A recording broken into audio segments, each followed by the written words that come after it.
Welcome to This Week in the PNFL. I'm your host, Mark Hill, and along for the ride today is Mitch Grawl and Dean Chambers. How you doing, guys? Very good. Doing good. All right. So hopefully you guys are doing well out there, and hopefully you had good weather where you were at. And, summer's starting to wind down, so we all know what that means. We got football season, college, NFL, and soon to be PNFL. So going through this show today, we're going to talk about this previous week, which was getting in the roles for the player transfer roles, and if you were going to keep them or switch them out. That's been completed. Right now we are into our tags. Definitely want to get the guys' take on that again, because it just always trips me up. So definitely want to listen to what you two have to say about that. Also, we're going to talk about the player stats and how it affects the game. I know that Dean has definitely been in tune with that lately. So we want to get his continuation on that take and get Mitch's input into that. And then we will round it out talking about the events from week 2 in the PCFL and what's coming up. We know that there's 2 games that we have to submit PPPs for this week, so we're going to talk about that a little bit as well. So if you guys are ready, we're going to go ahead and jump right into it.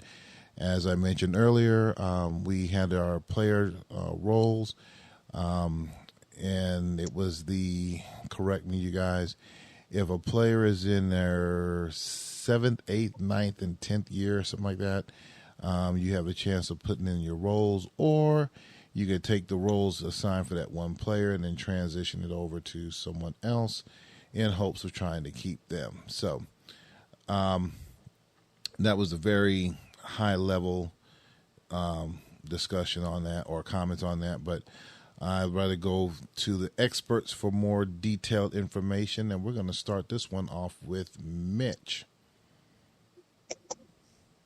Well, I think we ought to have Dean start out this week. Mark, let's get his thoughts first. All right, Dean, you've been deferred.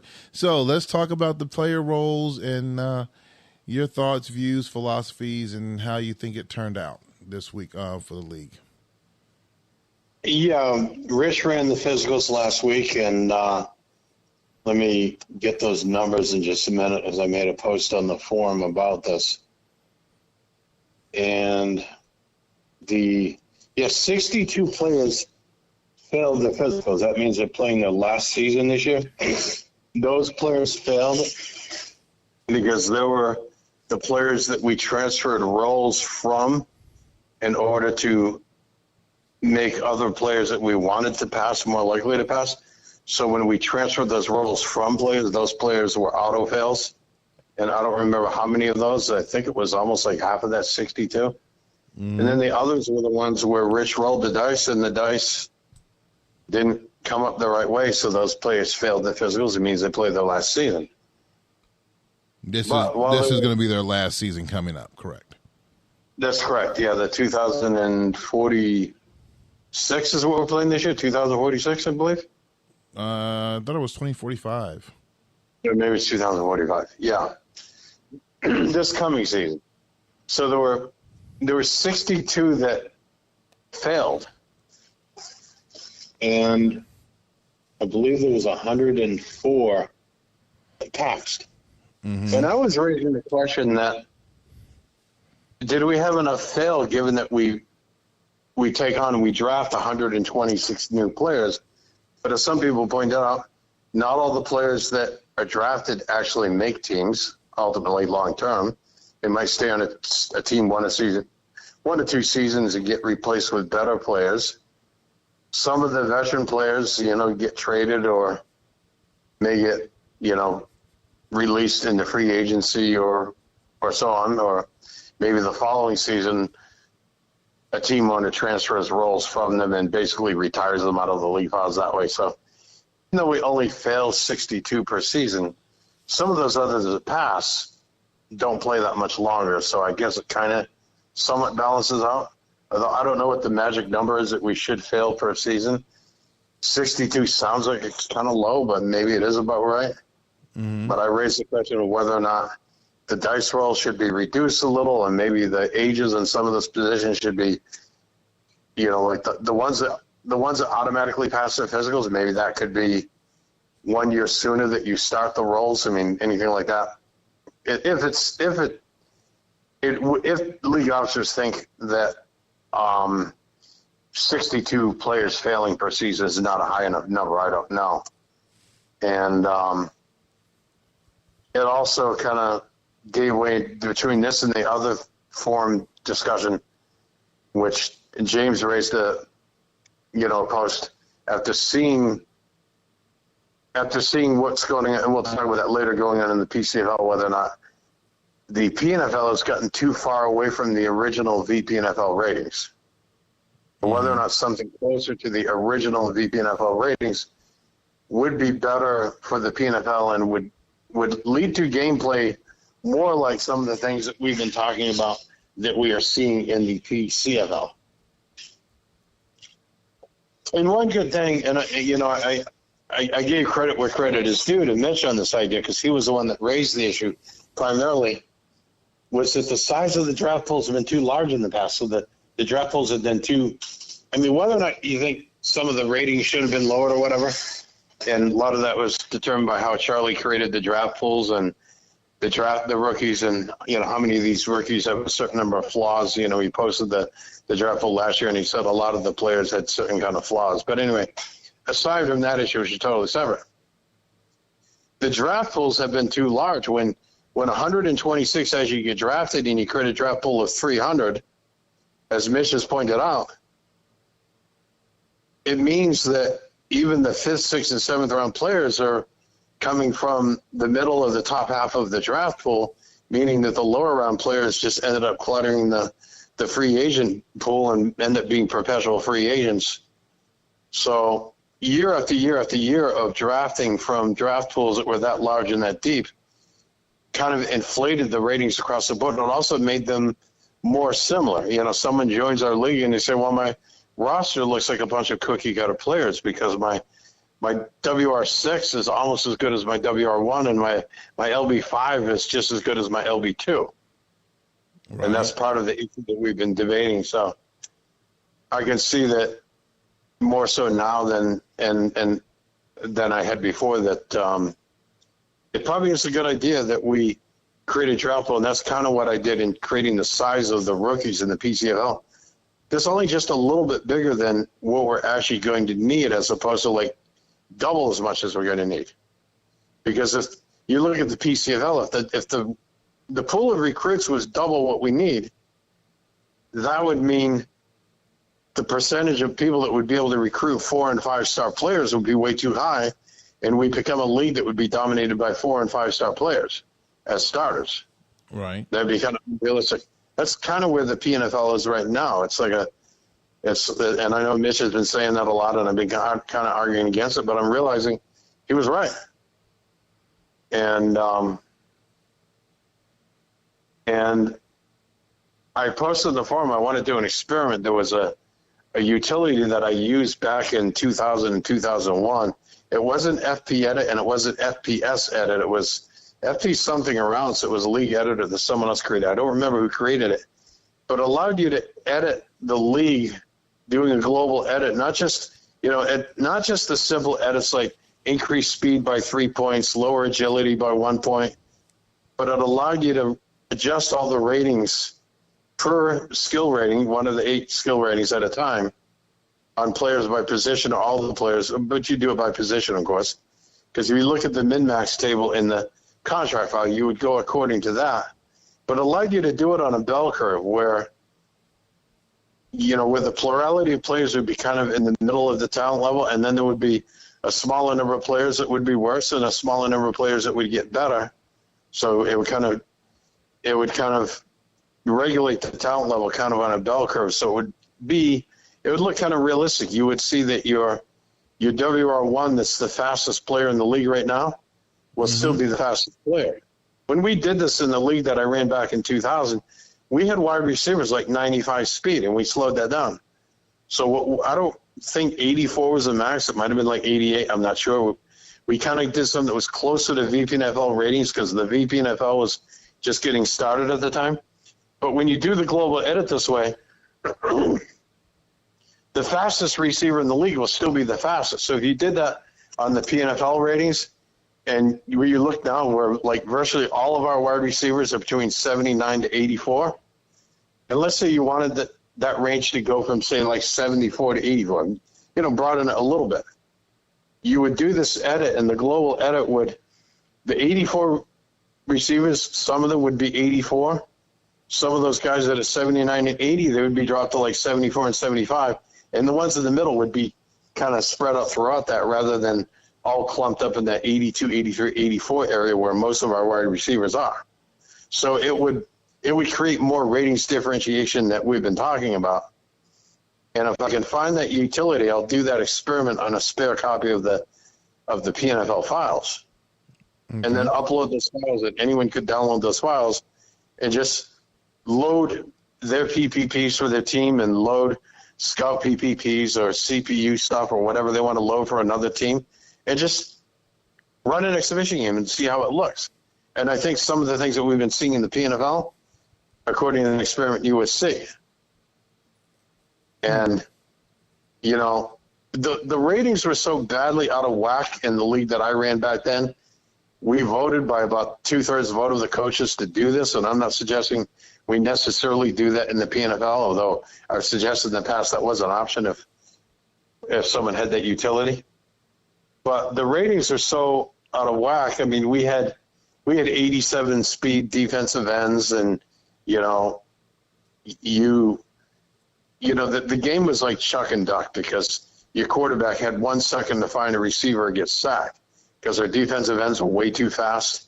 We had 98 speed wide receivers and 95 speed running backs, and we had defensive ends that were like 87 speed and 99 strength. The ratings are out of control, so we brought them in line this way, and that's how we did it. And one of the things we did is we did it on an extra copy of the league files and uploaded. Everyone took a look at it and see what their teams are going to look like, and we voted on it and passed it. And the advantage of that is you didn't have to wait 6 or 7 or more seasons to see the result of making that change. It's just one-time thing in the offseason. And then we calibrated the rookies to go according to those ratings so that we drafted the rookies every season that would stay more or less on that model. And that's kind of what we're doing in that way in the PCFL. Mm-hmm. The recruits that we're going to recruit from are built on the same template that the league files we're playing on right now are built. The only difference is the ability of team owners to customize their training camp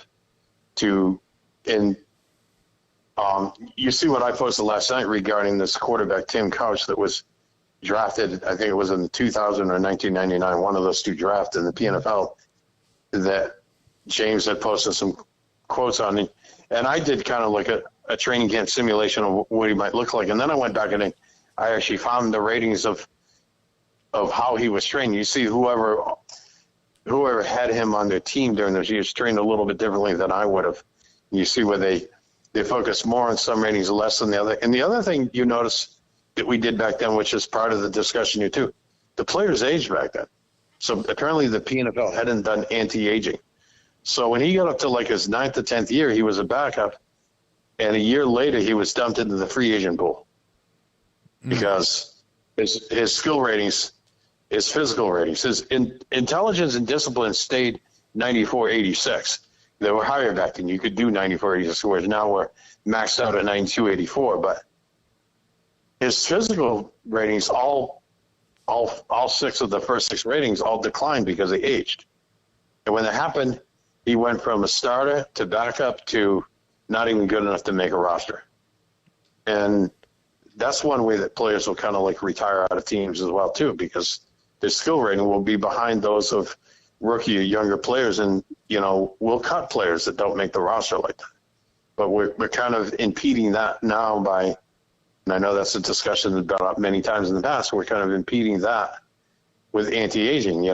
Our players max out and they play for the rest of the career at those max out levels, which doesn't really happen in real life. Now, that's not an issue in the PCFL where they're only playing 4 years because it's a college league. Right. They're still improving, and they haven't reached the point where their physical talents start to decline. So those are all issues to think about. And as it regards this, we've just done the physicals. Now we're moving into, which I'm sure you two have things to say about that before we start talking about doing contract restructuring and tags on players, which is the next task that we're doing in the PNFL offseason. Right. Well, I will get Mitch's take on it, and then we will move over to the tag. So you've heard Dean's side on it. What is your side on it, Mitch? Well, I lost track once Dean said that he agreed with me. So I completely got lost track. No, just kidding. No, I think there are a lot of what Dean said. Obviously, there's a lot of that that I agree with as well. I think with the the anti-aging and that what just came down through. I think as we get ready to go into the tags, I know one of the things I looked at when deciding which players to potentially transfer roles to and all that, it really had to do with the players that their contracts had expired and they were older, and I'm like, well, if they're only going to be around one more year, likely anyway, let me go ahead and let them transfer their role to somebody else, and maybe I can just franchise tag them or transition tag or whatever the heck we call some of those things now. But, Dean hit on a lot of stuff, so I won't repeat it, but I think there's definitely something we should look at, but also like the fact that Charlie did reduce that draft pool down, which I think is definitely the right way to go, even if we, don't go back to the full spread of ratings that, the original PNFL, VPNFL had. You mean the size of the draft pool, right? You mean the size of the draft pool? Yeah, size of the draft pool. I think, if as long as we keep that at a reasonable level, to what Dean said, it will keep, it will keep us from having, the top end of the draft pool being drafted basically into free agency. Because I think that was one of the things that I had posted a while back, was that if you took, the 330, whatever it was, draft pool that we had, if you took, the top half of that number, 150 or 160 or whatever the heck it would have been. I mean, like Dean said, we only have 126 spots to draft. So basically you would be drafting theoretically into the 10th round of the draft if we had 10 rounds, and you would still be drafting players that would be in the upper half of the draft pool. So right. I think this year, if I calculated it, I think the upper half of the draft pool would be through maybe the 6th round, 5th round stage. So anyway, it's definitely I think much more where it should be. You could maybe reduce it a little bit more, but I think this is a good place for us to be at compared to where we've been in the past. So that's all I got. Okay. So now from looking at the form and my reviews of it, looking over, I know there were some people complaining early on about the draft and, some of the top tier players coming out. But have you guys heard anything else about the other coaches complaining about the number of people in the draft with good skill sets, or has it just been pretty much quiet? I think it's been pretty quiet. I know we had a discussion. I know that Jerry had made an argument in favor of, I don't remember what exactly his reasoning was. I know he made an argument that there should be more depth and a little bit larger number of players in the draft pool, and I think it makes sense regardless of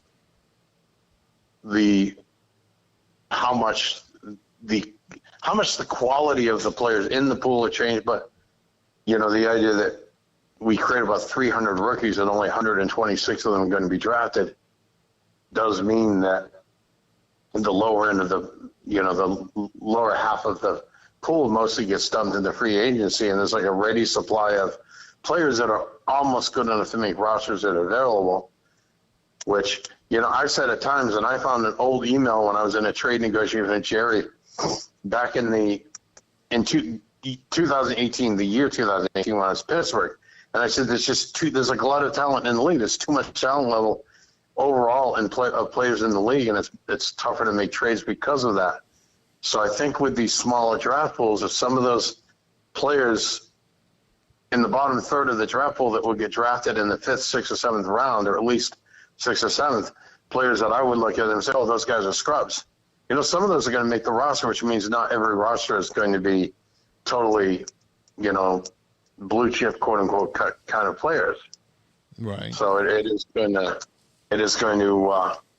make training more important. If you want a better player that's going to be your 4th or 5th wide receiver, and there isn't something in the rookie, in the free agent pool to fill that need, it's more likely you're going to have to trade. And maybe some team has 7 or 8 wide receivers that, their 6th, 7th, and 8th are all good enough to be your 5th. You make a trade. And maybe you have some depth in defensive ends, and they're short in defensive ends, or they had a defensive end get a season-ending injury or something, and, there's an opportunity there to make a trade. Mm. And, I think when our players aren't so closely bunched together in talent level where, your WR7 is pretty close to being good enough to be your WR3 or WR2, then, maybe we might see some more training take place than it does. Just something to think about. Okay. So we've gone through those, looking at those numbers of the players. Now we're going to pivot over to the next topic of what's coming up this week, which is our tags. I do know that I've always struggled with the tags, and I've reached out to the guys in the past about your franchise tag, your restricted, your unrestricted. At one point, it was when we had an actual cap number. A lot of it was tied into the cap numbers, but we're no longer doing that. So what I would like to do, again, if you guys have heard it before, then it's old hat. You can probably listen to the guys just give this nice little presentation. But for those that are coming in to the league and going to your first off season, I think it will be very enlightening or interesting to you. And because it is for me, because I have my pen and paper out here right now ready to take notes. So we're going to pick on Mitch this time, since Dean started off the first segment. We're going to have Mitch talk about the different tags, his philosophy on it, and then we will pivot over to Dean and get his philosophy. So, Mitch, I have a team, and we have to do all our tags. I think I forgot how many number tags we have total. So, if I'm coming to you as a new coach in the league, and I ask you, what are these different tags? What is your strategy for tagging, and how do I go about doing it? What would you tell me? I would tell you to go jump in a lake. I'm not telling you any of my secrets. Hey, you know what, guys? He's probably done that a time or two. So yeah, it's nothing new. I'm using the show to get the information out to you guys, but in the background, I'm taking notes as I'm looking at my roster right now. So, all right, go ahead, Mitch. I'm just kidding.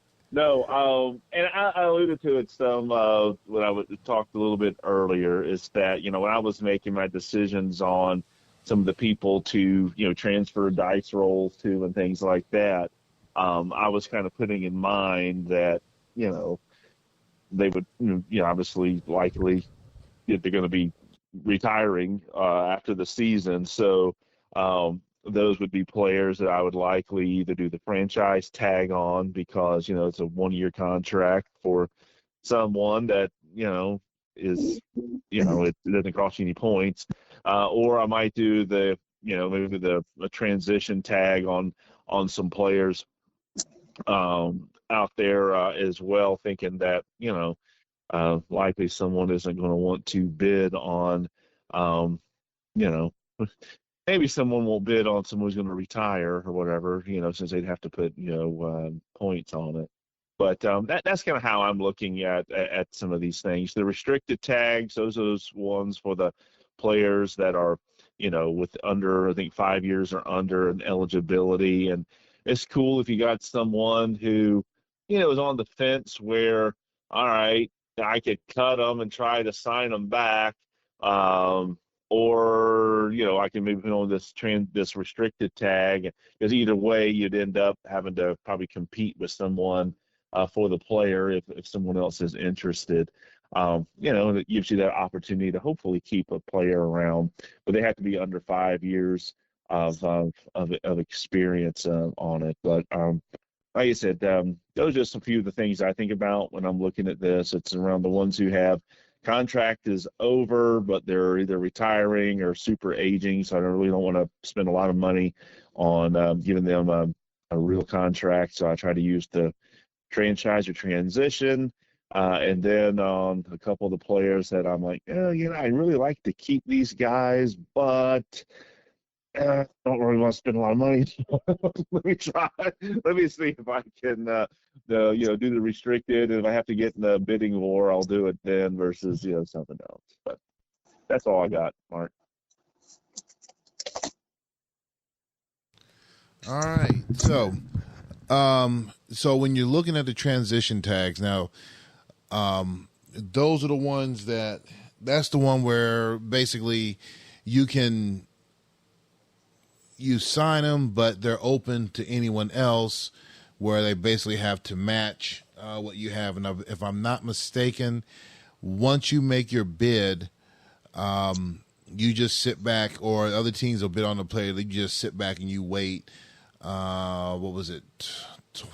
72 hours. 72 hours. Yeah, and the transition tag, almost think of it as it's basically the same as the franchise tag, except the player can be bid on during a 72-hour period. So it's a 1-year contract, doesn't cost you any points, but unlike the franchise tag, that player is exposed to the 72-hour window. So, that's why I say it's likely going to be someone that is further up in age, potentially, or even about to retire, that you don't want to give an extended contract to necessarily. Okay. Yeah, the franchise tag and the transitional tag, they're 1 years, and they're very good to use for a player that's playing their last season that needs a contract otherwise. And right. Yeah, the difference is the transitional tag can be bid on, but it's only that 72-hour period during the off season. You look at the schedule that Rich sent out, you'll see there's a bidding period that's over 72 hours. Now the other one, what is it, unrestricted, whatever they are, restricted, whatever. Restricted, yeah. Yeah, those ones can be bid on during that same period of time. And if they don't get bid on, they sign for a 3-year contract. And the key to those is, players that you think someone's not going to bid on, you sign them, and it saves you the points to signing them to a contract. But it's only during those 72 hours.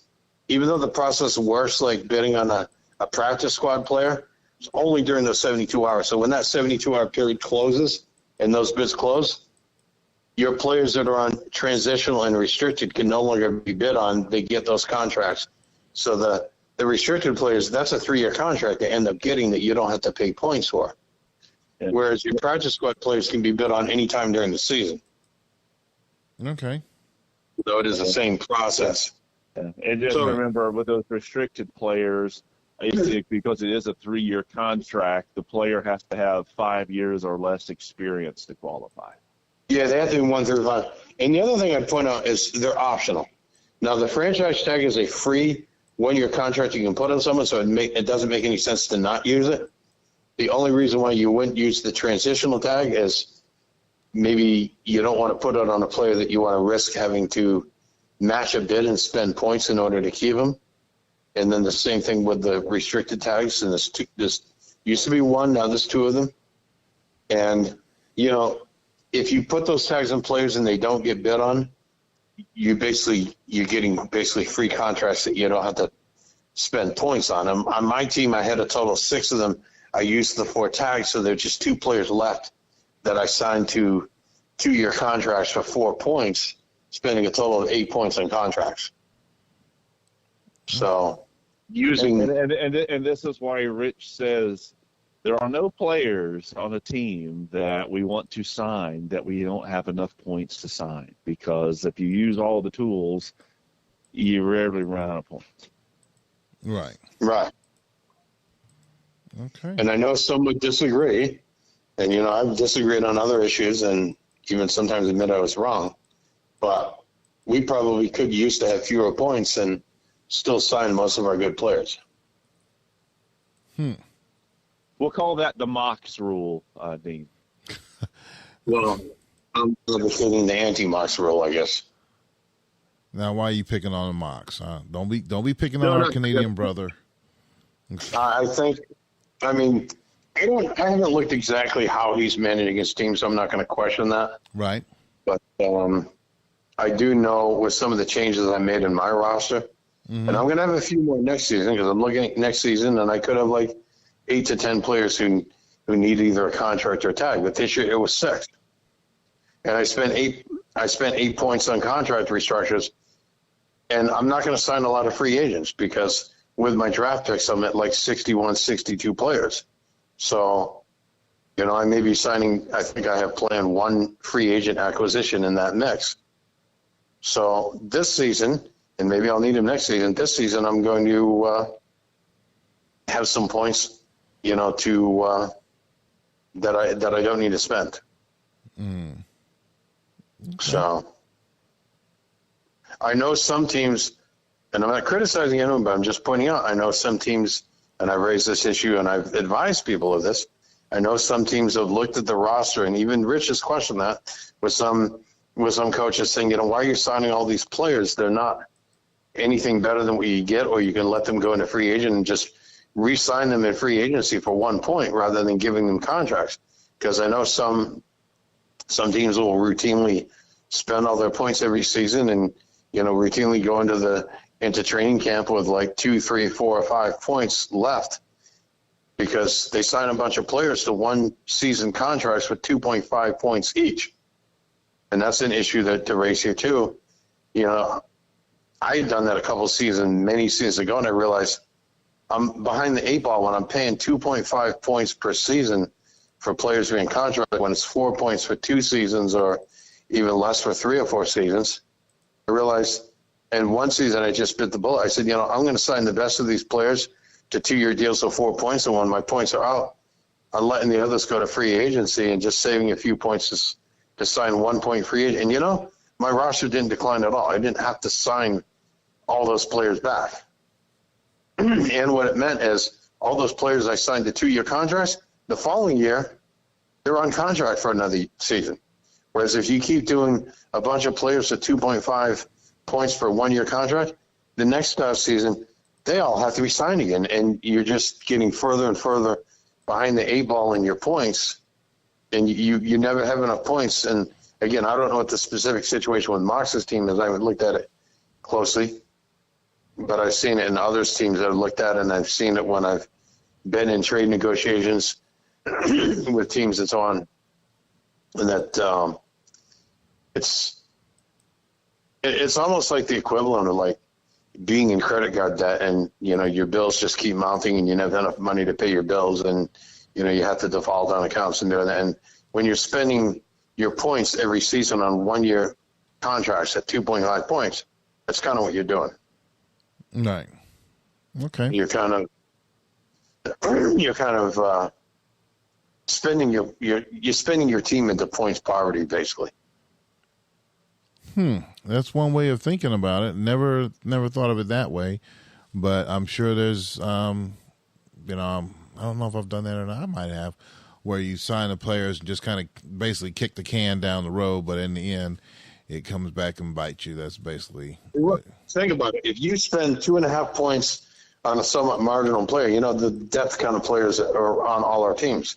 If you spend 2.5 points to sign a guy for one season, or even if you spend the 4 points, like I say, is better to do, depending on the quality of the player, sometimes you just let that player go into free agency and spend 1 point to get him back. And when you spend that 1 point, some of those players you bid 1 point on, knowing all the other team was looking and say, oh, that guy's okay, but I'm not going to bid 1.5 points on him.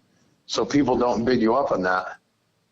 And the result is you get that guy for 3 seasons, which, if I remember, I believe cost you, is it 5.5 or 6 for 3 seasons? One of those. I think isn't it 6, Mitch? I think it might be 6. Yeah, I think so. Yeah, I think it is. Yeah. So. But you get that. You sign that player for 1 point in the offseason free agent. You get that player for 3 full seasons that would normally cost you 6 points. So some players where you can let them go and then do that rather than sign them the contracts, it's the way to go, I think. To fill those depth spots. Those are guys are going to be like WR7 or LB4 or 5 or your third defensive end, maybe even a backup quarterback. Or, just depth players, basically. Right. To fill those gaps in. Yeah. All right, guys. So we kind of kicked that one around a little bit. Now we're going to move on over to before I go into that, I know you guys, the ones that did stick around to hear all of that, if you guys have any questions, definitely go to the forum.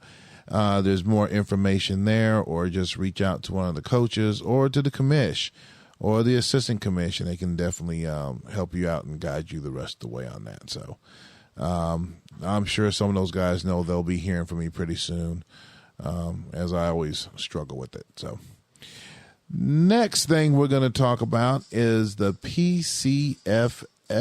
So hopefully you guys stuck around with us to this part. So we just wrapped up week 2 in the PCFL.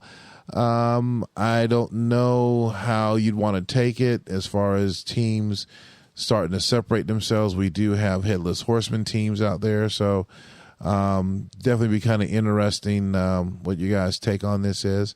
As Mitch would say, the games are on Friday night, so if you guys can get there, go ahead and jump in and listen in to the guys doing their banter. I think I've gotten there late, but still there's always things going on, and it's good chatter. We talk PCFL, PNFL, and NFL. So going into week 2, as I'm looking over here, I see that there's a couple of teams that are undefeated in each division, a couple of teams that are struggling to get their first victory. We had some pretty close games this past week, and then with week 3 coming up, there's some good matchups there, but we are going to do this coming week with a little twist. So we're going to turn the floor over to Dean as he talks about the PCFL, and then we're going to pivot over to Mitch. Yeah, we watched several games on Discord on a Friday night, and it's kind of like the early days of doing the PNFL on Discord, where we decided to have a small crowd, and then more people gradually joined us. So each week we do PCFL on Discord. We're getting a few more people joining us. We had some interesting games for week 2, and we watched most of them on Friday night, and we did a couple early Saturday evening. We did, I believe, the Michigan game and the UCLA game we did on Saturday. Michigan beat Oregon 20-17. It was very close. And UCLA had a very close game at Florida. They won 30-29. UCLA is Steve's team. Michigan is Donovan. So we watched those games on Saturday. They were both very close. And Friday night, we watched Clemson at Arkansas. Arkansas is Matt's team. It was a high-scoring game. Total of 101 points were scored. I think it was the fourth quarter where Clemson just went crazy, scoring a lot of points. They ended up winning 63-38. Our computer teams, maybe our CPU teams, are kind of like Headless Horsemen. They're all giving us a challenge. Even some of those coaching in the PCFL that most of you would think of as, quote, the better coaches are getting challenged by these computer teams. We had a human versus human matchup in Texas at Notre Dame. Notre Dame is Sean's team, and Texas is Justin's team. And the Longhorns won 39-21. But, Notre Dame kept it close for about 3 quarters, and then in the fourth quarter, Texas kind of pulled ahead of that game and took control of it. Georgia played at USC. This USC team is really tough. I play them in week 3 and did a bit of practicing and changing my PPP against them because they're playing pretty tough. That was a USC win 30 excuse me. That was a USC game win 34-17. And we have a new owner that took over LSU, but they haven't started changing their PPPs yet, but LSU won against CPU Florida State 2016. And if you know, Mark, our 2 teams played at Washington, and your team prevailed by 4 points, 27-23. Yep. Your team played a little bit better defense than mine and matched it on offense, and you managed to come out ahead. I think, if I remember right, you scored the last score and stayed ahead in that game. Yep, that was it. And Penn State versus Oklahoma, that's CPU matches. Penn State won by 2 touchdowns, 34-20. And Ohio State played Colorado. Colorado is actually literally the Headless Horseman. Jerry's old Denver CPU PPPs for that team. And they won at home 34-33 over Ohio State. Ohio State has pretty good, is pretty tough team for the CPU teams. That's kind of where we stand. This week, the twist is that we're going to play both week 3 and week 4 and probably watch some week 3 games on Friday night and then watch some week 4 games on Saturday night. And the notable games we have coming this week, the fairly competitive CPU Florida team is at Michigan. Florida State is at UCLA. My team, Tennessee, is at USC, and USC has been very competitive CPU team. And Penn State at Oregon, that's a CPU matchup.